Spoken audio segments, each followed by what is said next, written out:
Bonjour à tous, aujourd'hui nous allons réaliser la deuxième séance de SIG2. Cette séance se découpera en 4 morceaux.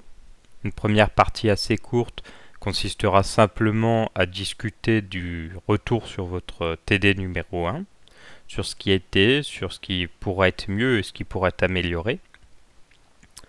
La deuxième partie du cours consistera justement à un point de cours sur les bases de données notamment. Et enfin, la troisième partie du cours sera un exemple suivi de l'exercice qui sera la quatrième partie. Donc, pour commencer, un retour sur vos bases de données. Quelque chose d'assez prévisible. Pour déjà, la première chose, le nom de la base de données. Ils ont été assez hétérogènes. Pensez bien sur cette séance, et notez-le, qu'il faut appeler votre base de données BD, du 8, TD, du coup cette fois-ci ce sera le 2, avec vos initiales de votre prénom et vos initiales de vos noms de famille. Donc Jules, J-U-L, Ber, B-E-R. C'est 3 lettres à chaque fois. Vous voyez, je mets le J en majuscule et le B en majuscule pour bien distinguer le nom du prénom. Pourquoi est-ce que je mets le prénom en premier? Eh bien c'est parce que dans mon listing d'étudiants, c'est votre prénom en premier et c'est trié du coup par ordre alphabétique.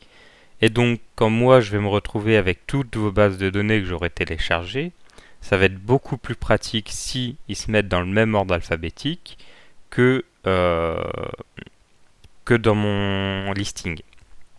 Voilà, c'est tout simplement pour ça. Du coup, ça paraît tout bête, mais en fait, moi, ça me fait perdre beaucoup de temps de devoir à chaque fois revérifier qui me l'a envoyé et qui me l'a pas envoyé, la base de données. Donc vous m'épargnerez beaucoup de travail si vous faisiez bien ça. La deuxième chose, je reçois des mails de plein de façons différentes avec les bases de données. On va tout de suite dire comment réaliser ce transfert pour que ce soit homogène et encore une fois me faire gagner du temps. Parce que bon évidemment, hein, si vous arrivez à me le transmettre, peu importe le moyen, j'arriverai à le récupérer. Mais bon, c'est quand même pas très pratique quand il y a 15 manières différentes pour récupérer un dossier. Donc vous voyez, là on va sur WeTransfer. Donc je clique sur le haut de la page internet, clic gauche, j'emmène la page internet tout à droite, vous voyez ça fait une sorte de petit contour blanc, je relâche. Ça me permet de mettre WeTransfer sur le côté.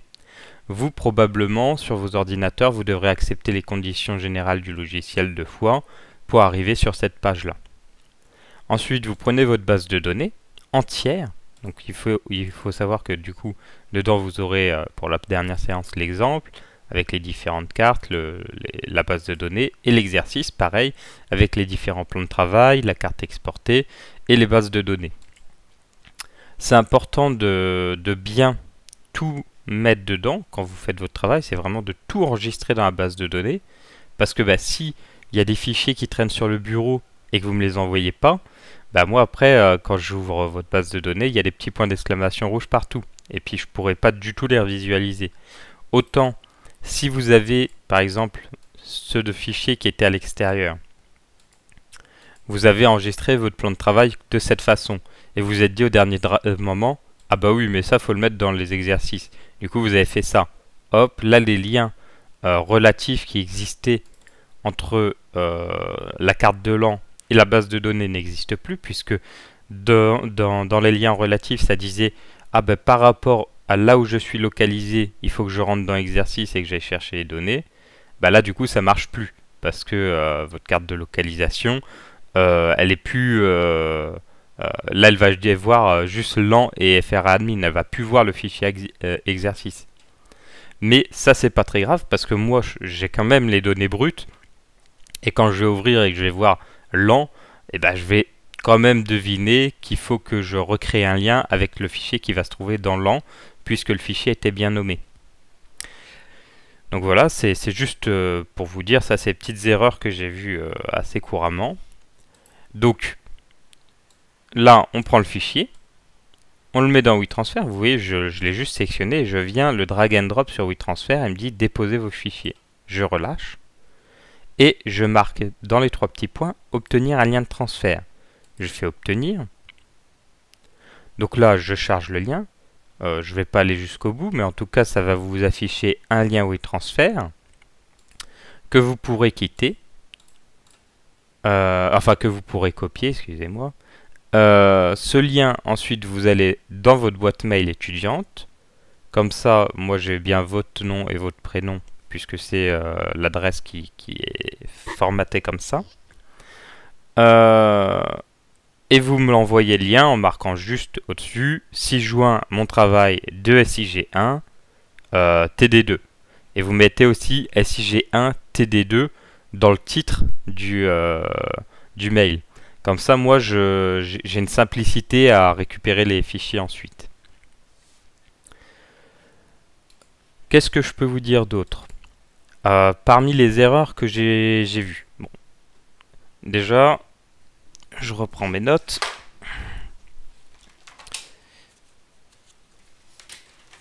Donc là, je suis en train d'ouvrir ArcGIS, hein, donc ça me laisse le temps d'y regarder. Bon là, par exemple, il n'y a pas de point, mais c'était pas un souci, je vous forçais pas à le faire, donc il n'y a pas de souci. Par contre, on a un petit peu du mal à localiser la ville de Laon, donc ça aurait été préférable de grossir ici les traits. Comme ça, si on grossit le contour, on voit un petit peu mieux la forme. D'ailleurs, on peut aussi changer la couleur en mettant en rouge. De cette façon, c'est beaucoup mieux. Oui, parce que la base de données que j'ai là, c'est un travail d'étudiant que j'ai retransvasé. Oui, une remarque que j'ai constatée. Quand vous ouvrez une session de mise à jour, clic droit, modifier les entités, ouvrir une session de mise à jour. Bon, là, comme vous voyez, j'ai mon éditeur qui est apparu là, où il y était peut-être déjà et c'est juste mis en couleur. Vous voyez que vous pouvez vraiment déplacer tous vos onglets de cette façon, les remettre dans la barre du haut, et il suffit de prendre la ligne de petits points à côté pour les déplacer là où vous voulez. J'ai vu très souvent des gens se dire, pour quitter la session de mise à jour, je clique sur la petite croix. Sauf qu'en fait, si vous regardez ici dans la table attributaire, il y a toujours la ligne blanche tout en bas, qui signifie que vous n'avez pas quitté la session de mise à jour. Donc, là, vous êtes encore susceptible de faire des erreurs. Par exemple, par hasard, vous sélectionnez le polygone, vous cliquez sur Sup. Là, ça n'a pas supprimé parce que vous avez aussi supprimé le polygone, enfin, vous allez aussi sélectionner le polygone de la France. Mais par contre, si on sélectionne uniquement le polygone ici de Laon et qu'on fait supprimer, vous voyez, cette fois-ci, on l'a supprimé.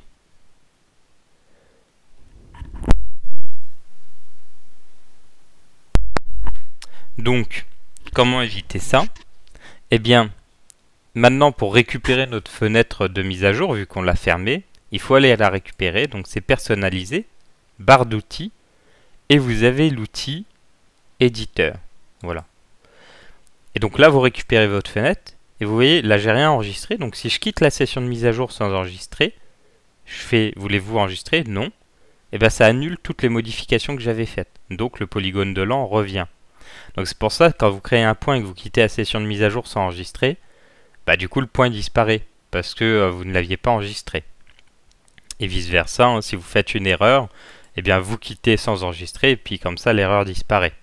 Après vous pouvez faire CTRL Z quand c'est une erreur que vous venez de faire, mais des fois on se rend compte qu'on a fait une erreur il y a 5-6 polygones et là c'est trop tard pour revenir en arrière. Donc le mieux c'est de quitter, d'annuler toutes les modifications qu'on a faites et il n'y a pas de souci. Donc, ça c'était une des erreurs que j'ai vues. Ensuite, comment est-ce qu'on fait pour gérer une base de données? Là, je vais aller me connecter à une base de données. Donc, la base de données sur mon bureau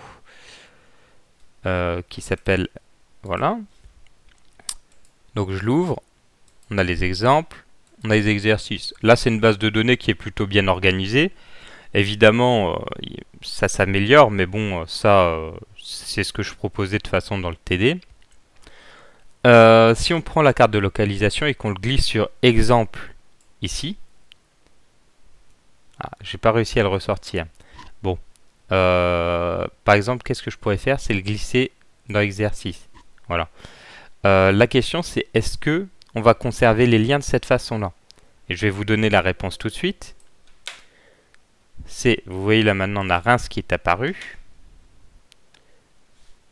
Donc toujours un tout petit peu long de lancer le logiciel. Vous voyez ici, on n'a pas conservé les liens. Parce que les MXD, eux, ils ont leur chemin relatif. Et même si on les déplace en étant dans les fichiers, eh bien, il ne va pas retrouver. Par contre, s'il a retrouvé FRA admin 0, on peut dire, ah bah oui, c'est bizarre.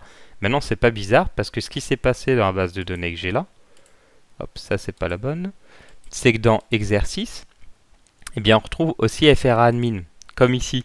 Ce qui veut dire que le MXD, il s'est dit, bon, bah là où je suis, il y a un fichier qui s'appelle FRA admin, et c'est dedans que je vais trouver mon FRA admin 0. Et du coup, il l'a trouvé. Mais par contre, il cherchait le fichier Reims et il ne l'a jamais trouvé. Donc là, ça va être l'occasion de vous montrer comment enlever les petits points d'exclamation. Donc là, il suffit d'aller dans la base de données, d'aller dans l'exemple, Reims, de recliquer sur Reims, point, et de faire ajouter. Et là, vous voyez, les deux fichiers se sont recréés, les liens. Parce qu'une fois qu'on en a montré un, l'autre il a dit, ah bah, par hasard, est-ce que je serais pas là-bas aussi? Et il a dit, ah bah si, évidemment, je suis là-bas aussi. Donc vous voyez, le simple fait de déplacer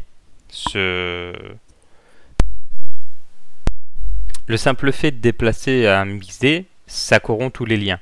Par contre, on peut simplement tout déplacer et puis ensuite refaire les liens dans les MXD qu'on a créés.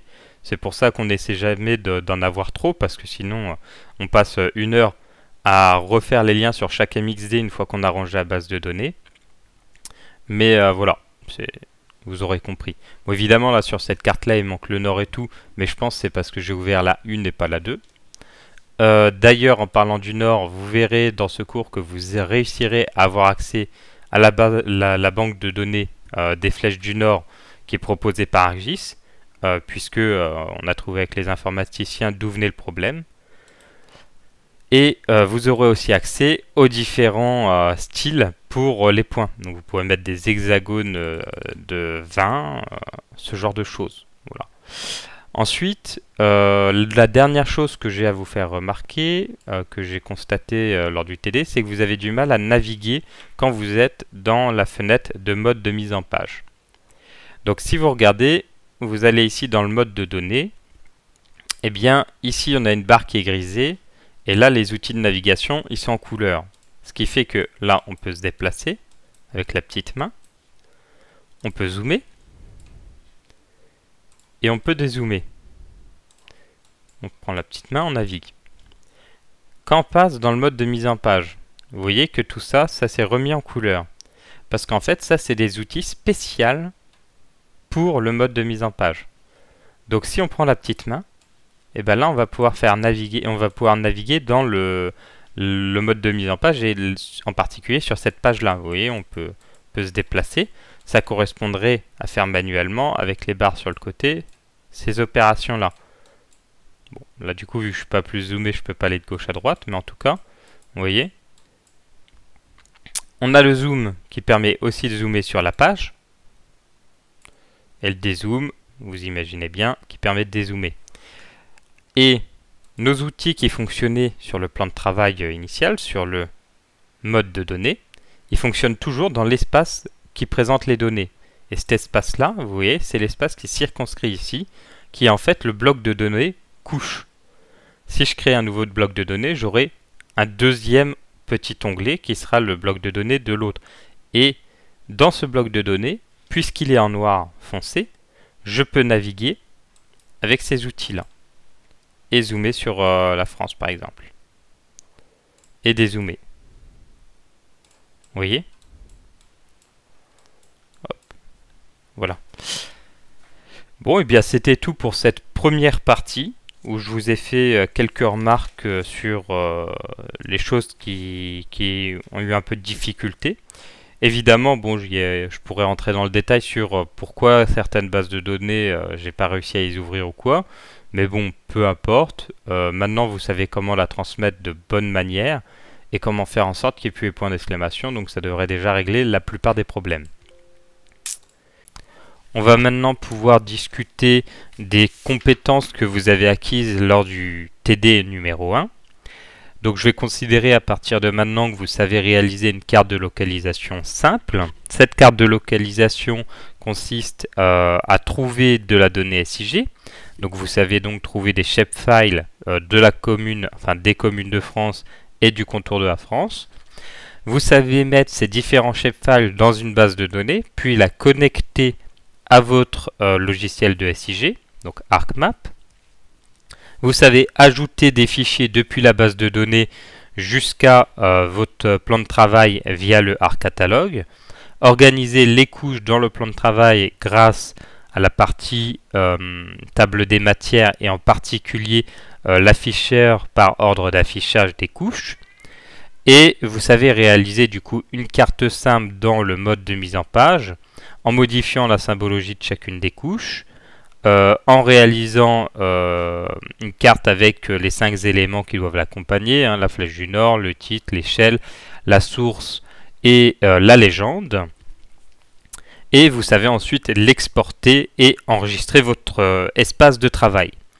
Donc évidemment, il y a plein d'autres petites choses que je n'ai pas forcément précisées, mais bon, comme extraire un point et tout. Mais d'ailleurs, ça m'amène au point suivant.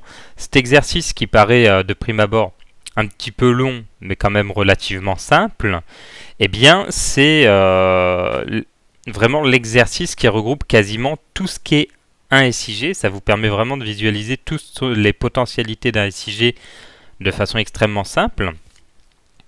Puisque un SIG, c'est un système qui doit être capable de saisir de l'information. Donc quand on crée un fichier de points et qu'on l'incrémente à notre base de données, eh bien on saisit de l'information.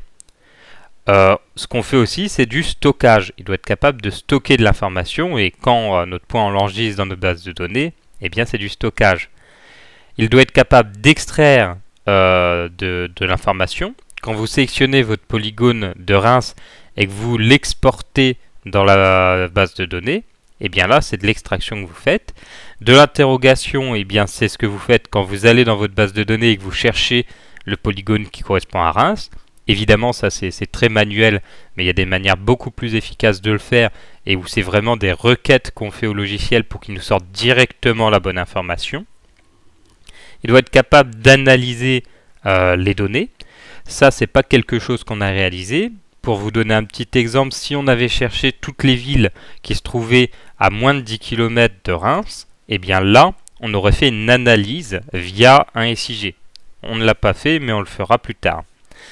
Vous êtes capable de produire des cartes thématiques, puisque c'est ce que vous avez réalisé, une carte de localisation de la ville de Reims. Et le SIG doit aussi être capable d'afficher une cartographie à l'écran. On s'entend bien que ça, on s'en était rendu compte. Enfin, vous devez être capable d'imprimer cette carte, et quand vous l'exportez en JPEG, en fait, c'est une impression que vous réalisez. Donc vous voyez finalement, cette petite carte qui peut paraître relativement simple et banale, eh bien ça vous permet quand même d'utiliser quasiment toutes les fonctions que doit accomplir un système d'information géographique. Donc maintenant que vous avez compris ça, eh bien on va s'intéresser aujourd'hui, parmi ces 1, 2, 3, 4, 5, 6, 7, 8 points, on va s'intéresser à un seul de ces points qui est le stockage. Parce que finalement, je trouve que c'est le point fondamental, puisque si on ne comprend pas ça, après on a de la difficulté à créer ces bases de données et à les transmettre et aussi à les organiser. Donc ce sera le propos de l'exercice qui va venir ensuite.